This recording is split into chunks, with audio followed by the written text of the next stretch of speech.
तो हम अपने सेशन को आगे बढ़ाते हैं। हमारा स्वाध्याय चल रहा है डॉक्टर जोसेफ मर्फी की बुक आपके अवचेतन मन की शक्ति। तो सभी जानते जा रहे हैं कि हमारे अवचेतन मन में कितनी शक्ति भरी हुई है, लेकिन हम उसका उपयोग नहीं करते। लेकिन अब हम करेंगे। तो 7 आता है, अवचेतन मन का झुकाव जीवन की तरफ है। आपका 90% से अधिक मानसिक जीवन अवचेतन मन है। अगर आप इस अद्भुत शक्ति का प्रयोग नहीं करेंगे तो आप बहुत संकीर्ण सीमाओं में जीने के लिए अभिशप्त होंगे। आपके अवचेतन मन की प्रक्रियाएं हमेशा सृजनात्मक जीवन की तरफ होती हैं। आपका अवचेतन मन आपके शरीर का निर्माता है और इसके सभी महत्वपूर्ण कार्य करता है। यह हर दिन 24 घंटे काम करता है और कभी नहीं सोता है। यह हमेशा आपकी मदद करने और आपको नुकसान से बचाने की कोशिश करता है। आपका अवचेतन मन असीम जीवन और असीम बुद्धिमत्ता के संपर्क में रहता है। इसके आवेग और विचार का रुख हमेशा जीवन की ओर होता है। अधिक व्यापक व उदात्त जीवन की महत्वाकांक्षाएं, प्रेरणाएं और सपने अवचेतन मन से ही उत्पन्न होते हैं। आपके सबसे गहन विश्वास वे होते हैं जिनके बारे में आप तर्क वितर्क नहीं करते, क्योंकि वे आपके चेतन मन से नहीं बल्कि आपके अवचेतन मन से आते हैं। आपका अवचेतन मन आपसे अंतर्ज्ञान, आवेगों, अनुभूतियों, संकेतों, मनोकामनाओं और विचारों के जरिए बात करता है। यह हमेशा आपको प्रेरित करता है कि उठो, बाधाएं पार करो, विकास करो, आगे बढ़ो, रोमांच हासिल करो और ज्यादा ऊंचाइयों पर पहुंचो। प्रेम करने या दूसरों को का जीवन बचाने की इच्छा आपके अवचेतन मन की गहराइयों से आती है। उदाहरण के लिए 18 अप्रैल 1906 को सैन फ्रांसिस्को में भीषण भूकंप आया तथा अग्निकांड हुआ। जो बीमार और अपाहिज लोग लंबे समय से बिस्तर पर पड़े थे, वे भी संकट की इस घड़ी में उठ बैठे और उन्होंने बहादुरी तथा शक्ति के कई आश्चर्यजनक काम कर दिखाए। उनमें दूसरों को हर कीमत पर बचाने की प्रबल इच्छा जागृत हुई और उनके अवचेतन मन ने उसके अनुरूप प्रतिक्रिया की। महान कलाकार, संगीतकार, कवि, वक्ता और लेखक अपनी अवचेतन शक्तियों के साथ सामंजस्य बना लेते हैं और प्रेरित हो जाते हैं। रॉबर्ट लुई स्टीवेंसन सोने से पहले अपने अवचेतन मन को प्रेरित करते थे कि नींद के दौरान वह उनके लिए कहानियां लिखे, कहानियां खोजें। जब भी उनके बैंक खाते में पैसे कम हो जाते थे तो वे हमेशा अपने अवचेतन मन को एक अच्छा बिकने वाला उपन्यास देने का वो कहते थे। स्टीवेंसन ने बताया कि उनके अवचेतन मन की बुद्धिमत्ता ने उन्हें कहानी सीरियल के तरह टुकड़ों में दी थी।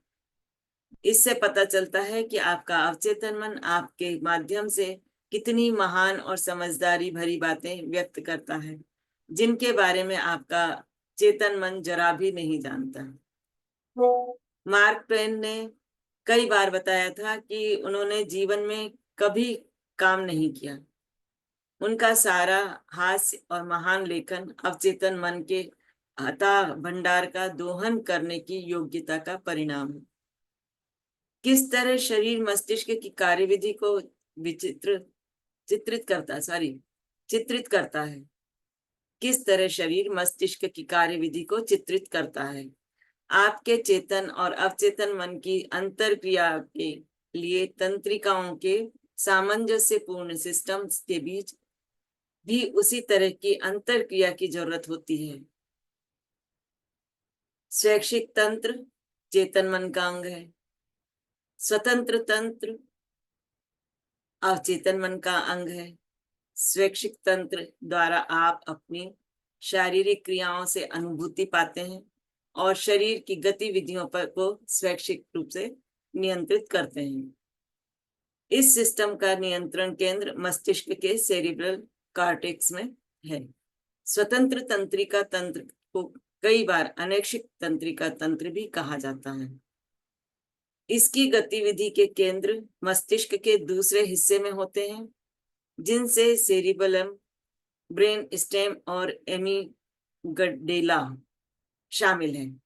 इन अंगों के शरीर के महत्वपूर्ण तंत्रों के साथ अपने संबंध होते हैं और वे इनके महत्वपूर्ण कार्यों में मदद करते हैं, चाहे सचेतन जागरूकता न हो। ये तंत्र अलग अलग या एक साथ काम कर सकते हैं। उदाहरण के लिए, जब खतरे की अनुभूति सेरिबेलम के स्विचिंग केंद्र पर पहुंचती है, तो संदेश चेतन कॉर्टेक्स और अवचेतन दोनों को भेजे जाते हैं। हो सकता है कि चेतन रूप से खतरे को पहचानने और उसका मूल्यांकन करने से पहले ही व्यक्ति का रक्षात्मक तंत्र दोनों खतरों की प्रतिक्रिया करने लगे, दोनों ही खतरों पर वो प्रतिक्रिया करने लगे। मानसिक और शारीरिक अंतर संबंध को देखने का एक आसान तरीका यह एहसास करना है कि आपका चेतन मन किसी विचार को पकड़ लेता है जो आपकी तंत्रिकाओं के स्वैच्छिक तंत्र के संवेगों के अनुरूप श्रृंखला है। आपकी तंत्रिका के अनैच्छिक तंत्र में इसी तरह का एक प्रवाह उत्पन्न होता है, जिससे विचार आपके अवचेतन मन तक पहुंच जाता है, जो आपका रचनात्मक साधन है। इसी तरह आपके विचार वस्तुओं में बदल जाते हैं। आपके चेतन मन द्वारा सोचा और सच माना गया हर विचार आपके कॉर्टेक्स द्वारा मस्तिष्क के अन्य अंगों तक पहुंचा जाता है, जो आपके अवचेतन मन का साथ देते हैं। फिर अवचेतन मन इसे आपके शरीर में बनाता है और वास्तविकता के रूप में आपके संसार में लाता है। एक बुद्धि है जो शरीर की देखभाल करती है। जब आप कोशिकाओं और अंगों की संरचना का अध्ययन करते हैं, जैसे आंख, कान, दिल, लीवर, ब्लैडर आदि, तो आप पाते हैं कि इनमें कोशिकाओं का समूह सामूहिक बुद्धि का निर्माण करता है ताकि सामंजस्य में काम हो सके। वे आदेश लेने और मास्टरमाइंड मतलब चेतन मस्तिष्क के सुझावों का पालन करने में सक्षम होते हैं। एकल कोशीय जीव के अध्ययन से यह पता चलता है कि आपके जटिल शरीर में क्या चलता रहता है।